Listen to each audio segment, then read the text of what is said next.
We've had a slight change. So Sabine Morderer, who is a member of the executive board of the Deutsche Bundesbank and the vice chair of the NGFS and the chair designate of the NGFS, unfortunately couldn't come here today for reasons beyond her control. And we found out about this yesterday. Very kindly, the Deutsche Bundesbank have asked Henner Asche, who is their Deputy Director General Markets, to deliver Sabine's speech for us. I spoke to Sabine a couple of weeks ago. She sends her apologies and I know has been working with her team on this speech for a while. We're going to get Henner on the screen, I think imminently, I assume, I hope. And whilst we sort that, there we go. Fantastic, with a great background. Henner, thank you so much for coming. So Henner is responsible for monetary policy instruments and procedures and the implementation of monetary policy in the euro area, for financial market monitoring and market intelligence, the management of the Bundesbank's investment and monetary policy portfolios, third-party mandates and foreign reserves, and he has 30 years of experience in the central banking sector. So a huge amount of experience. Thank you so much for joining us. Over to you, Henner. Well, thank you very much, Ben, for your warm welcome on this very hot day. Yes, it's really a pity that Mrs. Maurer couldn't make it to Oxford. You expected the vice chair of the NGFS, the Network for Greening the Financial System, to talk to you, to speak to you, and now it's just me, just a member of the steering committee of the NGFS. However, ladies and gentlemen, now it's me who is extremely proud and honored to be part of the University of Oxford's first Sustainable Finance Summit.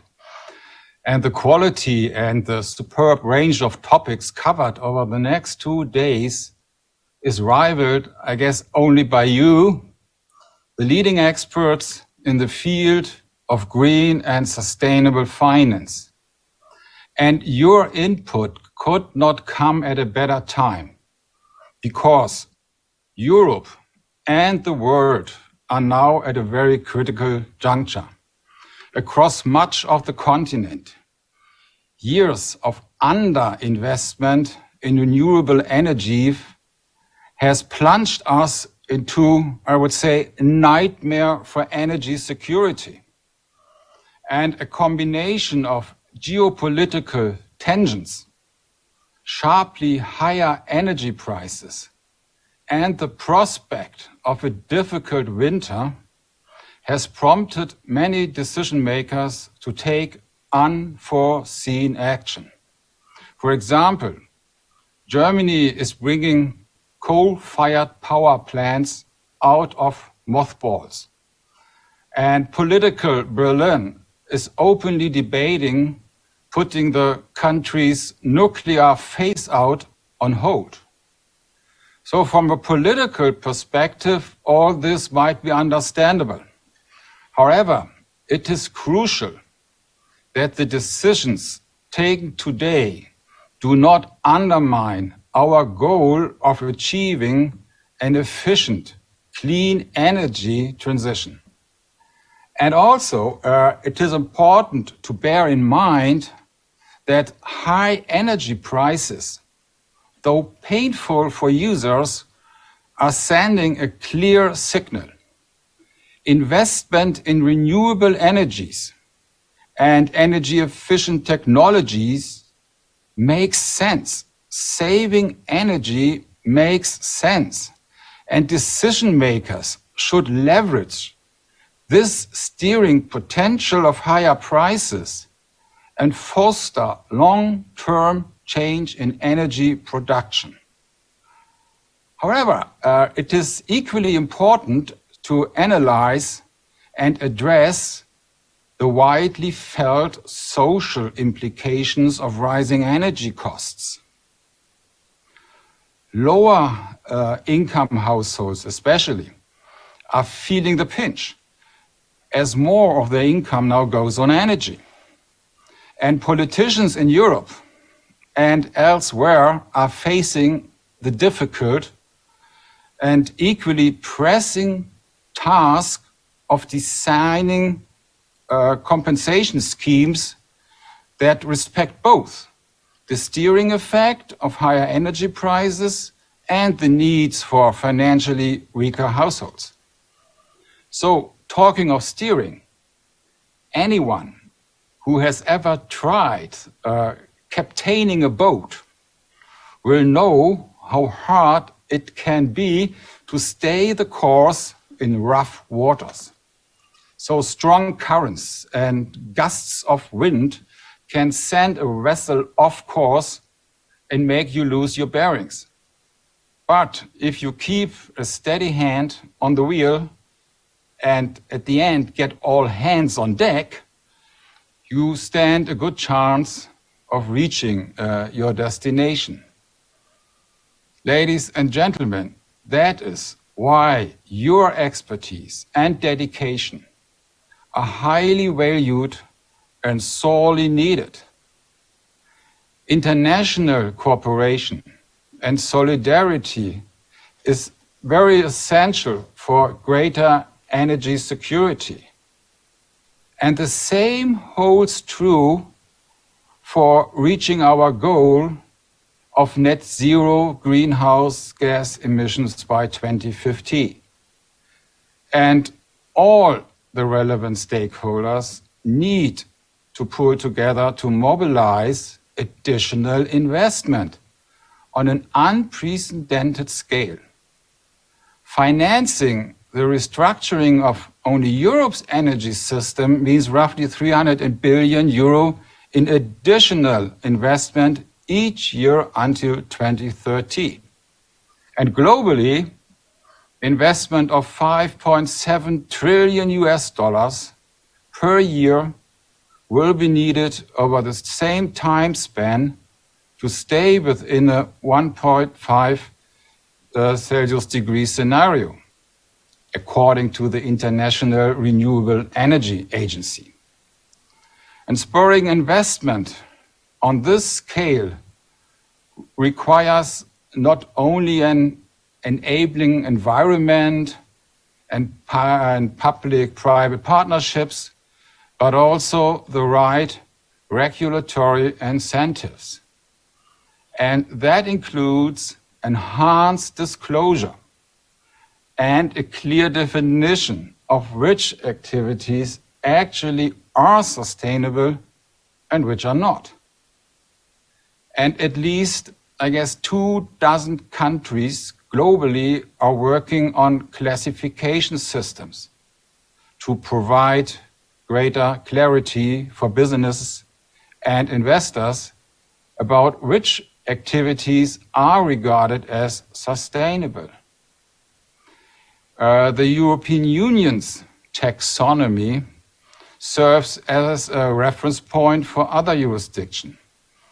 The UK, for example, if I'm right, is using it as a template while placing greater emphasis on transition finance as a tool to drive decarbonization.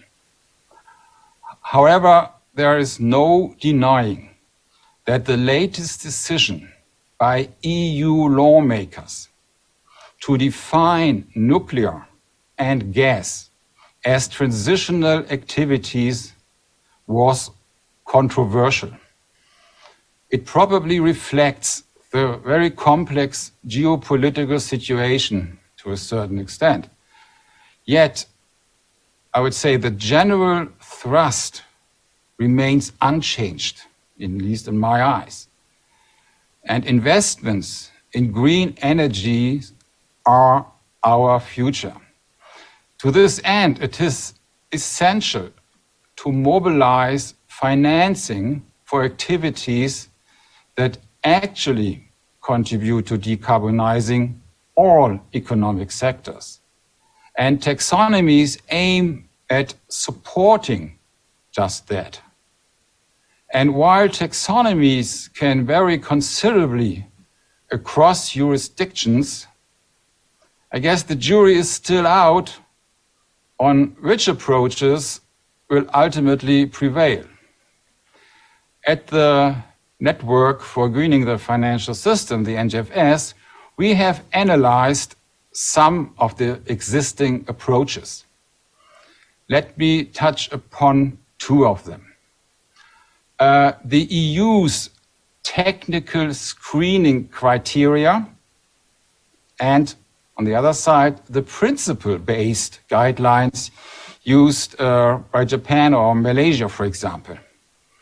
And I think there's no doubt that the technical screening criteria are more specific and are more granular about which activities contribute substantially to the climate objectives. And this feature then delivers clarity and facilitates a comparison of different projects within a jurisdiction. However, as you can imagine, sticking to a long catalogue of detailed criteria can be complex, can be cumbersome and costly to implement. And this may even nibble away at its acceptance by the general public. So, but principle-based taxonomies, on the other hand, they leave room for interpretation. And that makes them easier to apply, but harder to verify. And I would argue that a certain depth of detail helps to build trust and increase transparency. But that, however, should not come at the expense of practicality and usability. So, going forward, it is paramount to step up efforts to achieve greater comparability and interoperability across the taxonomies. And these are important steps to drive down transaction costs and at the end facilitate green capital flows across jurisdictions. So the Common Ground Taxonomy, so it's called, which is being developed by the International Platform on Sustainable Finance, represents a key milestone in this regard. And it may serve as a future reference point. Ladies and gentlemen, the green transition hinges on the mobilization of funds for renewable energy production and green technologies. And something else is hinging on. And I'm sure that you will agree with me, I guess I hope so, on this. It's the availability of good quality data. So governments need them to benchmark carbon emission reductions.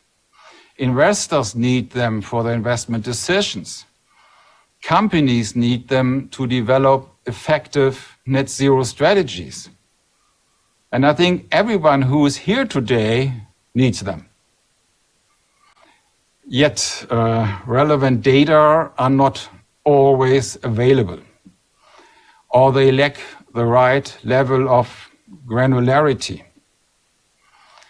Let me therefore draw your attention to a new NGFS data directory that aims to help stakeholders identify key climate data sources. This directory is freely available to all, albeit currently still undergoing testing. And a more comprehensive version will go live later this year. And by linking climate data needs and available sources, then the directory helps stakeholders to identify data gaps in a much more systematic way. And I really would like to encourage you to take a look at this new tool. Please try it out, take advantage of what it offers, and let it help you do your bit to green the financial system. Ladies and gentlemen, preparing for my speech, I took a very close look at the conference schedule. And I confess I was greatly impressed by the depth and the breadth of the topics, ranging from climate litigation and novel machine learning methods to supervision and stress testing. But there's one topic particular that caught my eye. It was biodiversity in nature. And that has been on our mind too. So early last year, the NGFS established a working group on the implications of biodiversity loss for financial stability, teaming up with the independent research work Inspire. I guess it's well known to you. And we were surprised to see how much is happening in the field and how complex the subject really is. And in March this year, the group published a comprehensive final report, and it includes concrete recommendations for actions to align our financial system at the end with the long-term health of our planet. I will not go through them all in detail. However, the key takeaway is that decision makers, including central banks and financial regulators, must recognize biodiversity loss as a potential source of economic and financial risk and act accordingly.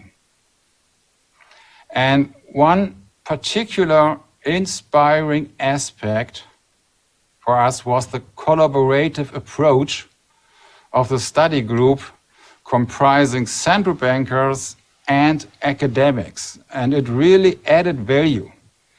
It also led to an ambitious research agenda and the creation of a dedicated NGFS task force on nature-related risk. So topics of interest concern appropriate analytical frameworks to assess the interactions of nature and economy, the future design of our scenarios, and opportunities for broader policy coordination. And I'd like to invite you all to contribute to the NGFS research agenda and drive progress in this important field. And especially as I vividly remember the stellar cooperation between researchers and the Bank of England in designing the NGFS climate scenarios, a flagship product and a public good. Ladies and gentlemen, 2 exciting days lie ahead of us. And let us keep up this cooperative spirit and stay in course in rough waters to reach our destination of a more sustainable future. Thank you very much for your attention.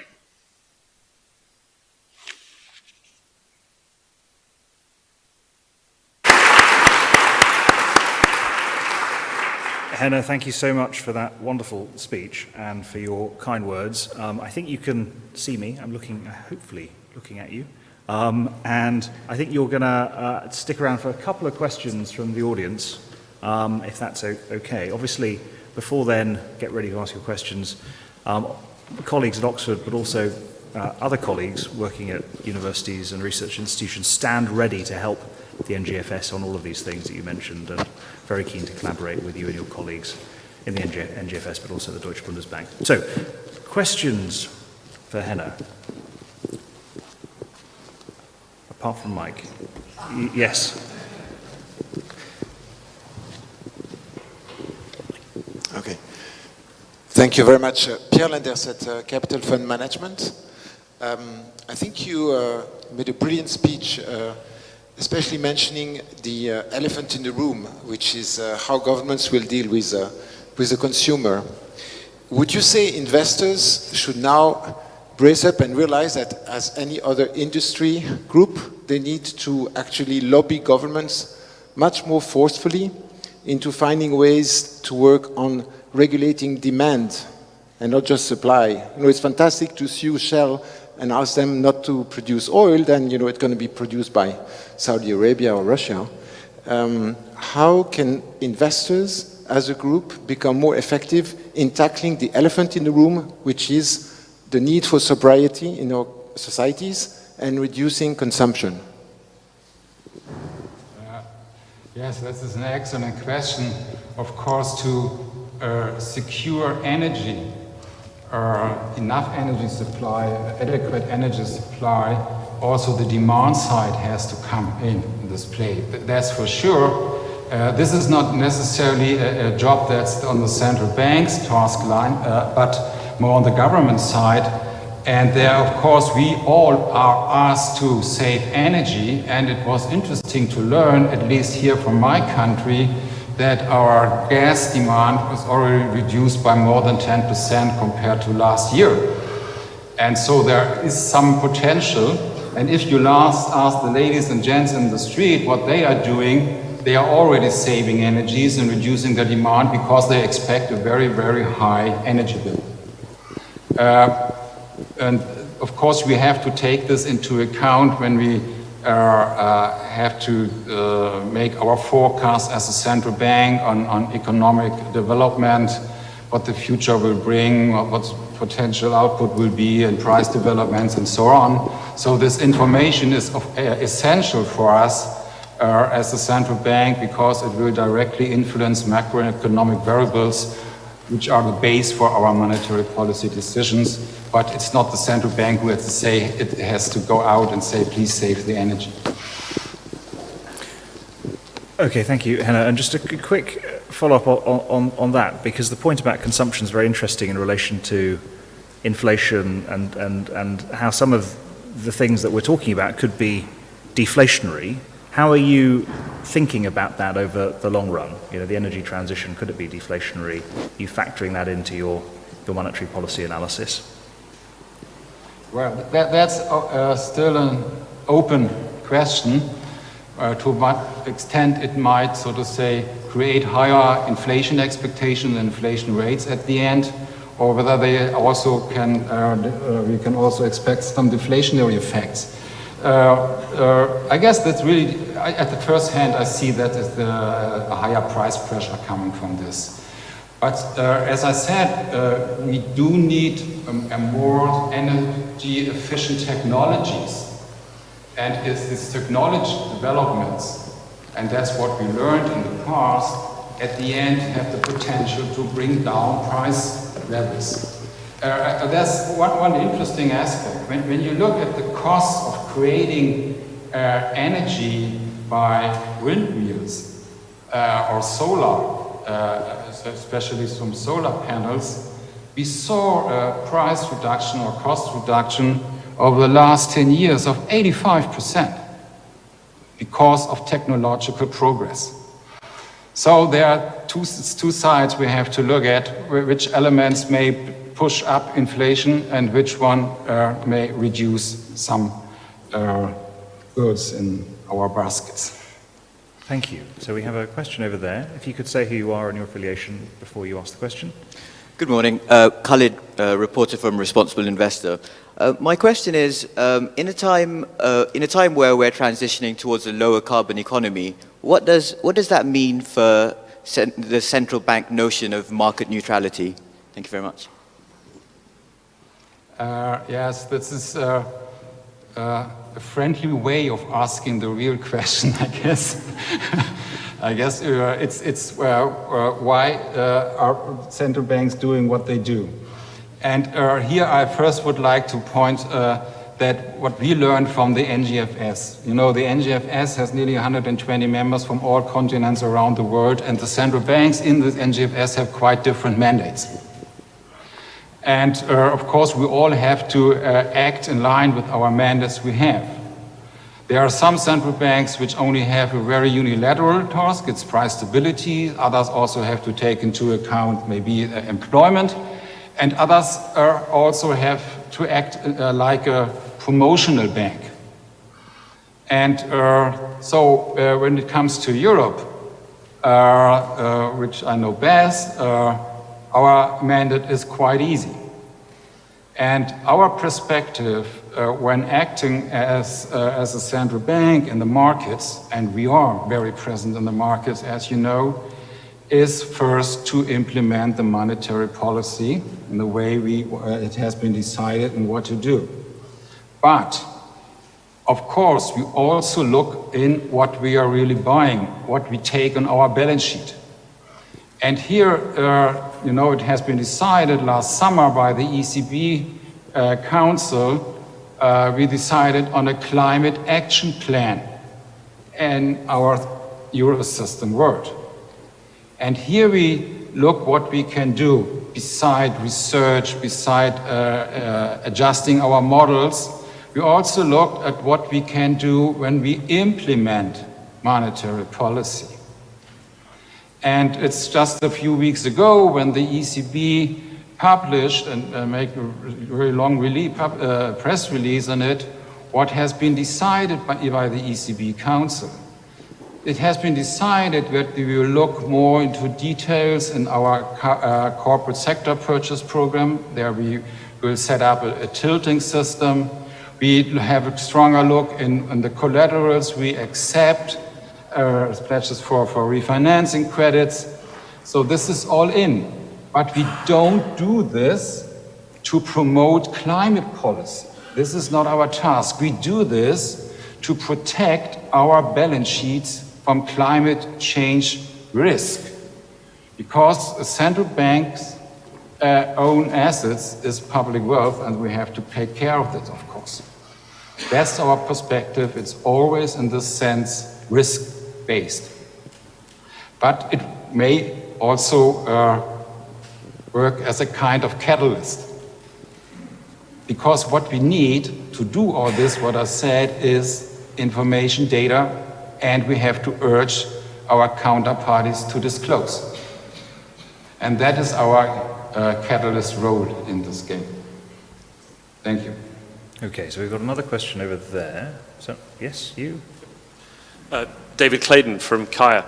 Could I just ask, central banks have a contribution to setting the narrative for the transition. And when I look at the NGFS scenarios for transition, all I see is negative effects from transition and shocks from transition.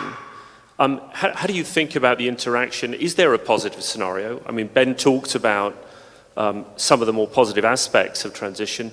How can we expect a smooth transition if the only scenarios that the NGFS envisages are negative ones?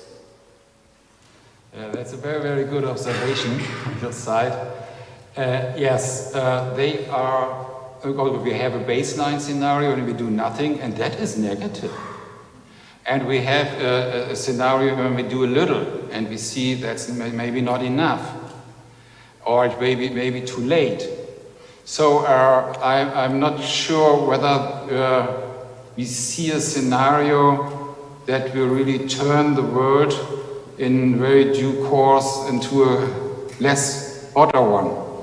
There are scenarios when you can design very strict scenarios when you act very aggressively and then bring down overall temperatures a little bit.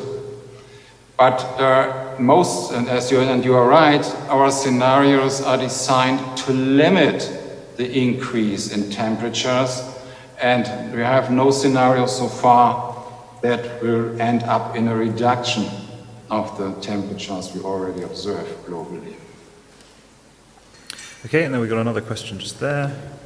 Thank you very much. My name is Gal Tamir. I'm from the Ministry of Environmental Protection in Israel. I wanted to ask regarding taxonomy, regarding the development of red or brown taxonomies. Would you say it is necessary in order to assess stability and also to catalyze transitions? And in terms of risk management, would you say it is necessary to develop such a taxonomy as red and brown, as they call them in Europe, red? Yes, here in Europe we did not say what is brown. We only said this and this economic activity is sustainable. But I confess, when it comes, so to say, to the rough doing, I think it's not that essential that only activities that are purely sustainable should benefit from higher investments. What we need is the transition. We have to finance the transition. We have to bring the, let me say it, older economy into a more cost-efficient and energy-efficient and greener status. That is, I guess, the main target. And, you know, we have many companies, they are engaged in the old industries, but already very, very active in the new ones. And why shouldn't we finance them on their transition path, even if part of their activities may not fit into this European taxonomy? I guess that's much more important to recognize. And I learned from the panel before I listened to how hard it is for the industry, especially for the small and medium-sized enterprises, to really know and learn on what they are doing, how much it fits into a transition or not. They need really assistance, they need expertise, they need training to really, because they all want to do better, because they all feel the pressure. It's not necessarily the pressure from a regulator, it's the pressure from the general public, so the final consumer side. And what they really need is, I guess, a strong hand and a lot of teaching and learning to be on the safe side when they start investing and want to make their profit, of course. Okay, so one question from me. Should ESG ratings be regulated, and if so, how? This is also a very, very good question. We all know that the rating agencies, the credit rating agencies, are regulated. And some of them stepped into or enlarged and broadened their business model, while also taking into account some aspects on sustainability. And we have rating agencies that are specialized on these ESG issues. And I think, there is some talk in Europe here with the ESMA, whether they should be included and how they should do it. It is an issue, it's on the table, yes. And I'm going to ask one more question as well, which is around enforcement. I know this is not in the monetary policy brief, but we heard a lot about greenwashing and enforcement actions from the first panel, and I know this is something that a lot of people are thinking about. I'm just wondering how you see that evolving. You mentioned there are now over 120 members of the NGFS. A large proportion of those will be responsible for initiating enforcement actions. Are you seeing more of your members doing that? Under what conditions should they be enforcing and taking action against false claims, misleading claims? Are you sharing information, developing best practices across the NGFS in relation to tackling greenwashing claims and determining the right kind of enforcement actions? Yes, the best protection against greenwashing is information, is disclosure. And that's here, the NGFS is quite straightforward, I guess, that we were one of the first, so to say, networks that really wanted to make disclosure mandatory. Whether it's for the corporate side or whether it's for the financial sector, this disclosure we wanted to make it to become mandatory. But we also learned that it will take some time still until we will have really a reliable disclosure on the table. And do you think there is a big difference between the European approaches to this versus the US. Obviously, the SEC has been particularly active. I know the BaFin has been very active in relation to DWS, but it does seem to me that there's less enthusiasm to jump to heavy-handed enforcement actions in Europe. Do you think that's right? I don't want to comment on the US politics in that regard. Here in Europe, we started quite early, and at the end, we also have to bring our supervisors into a position that they have the right look into the balance sheets and disclosure what the banks are doing.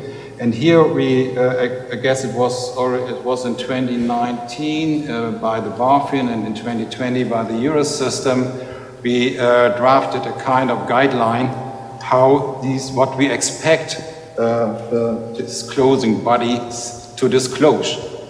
And then the supervisors can have the appropriate guided look on this to do their job.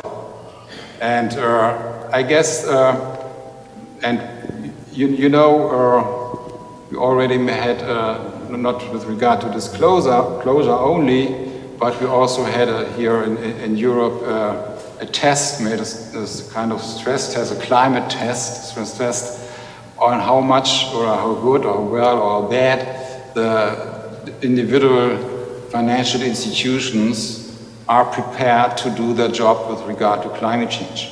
How is their governance structure, their risk management, and the position to disclose, ability to disclose. Okay, we've got time for one more question. I was expecting a stress testing question. Maybe if you do it quickly, Mike. Yes. Wait for the microphone. I'd be very disciplined. Well, it's not a stress question because that's sort of been half asked, and Khalid asked my question.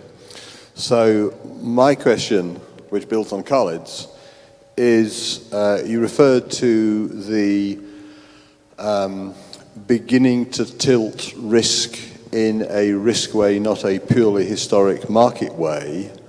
What metrics will you use as you guide the unwinding of QE to decide on the bonds which you retain and retain less? Yeah, and maybe use that as an opportunity also, Henner, to just talk a bit more about how you see the greening of QE, given that it's, one could argue that it's actually now conventional monetary policy, not unconventional monetary policy.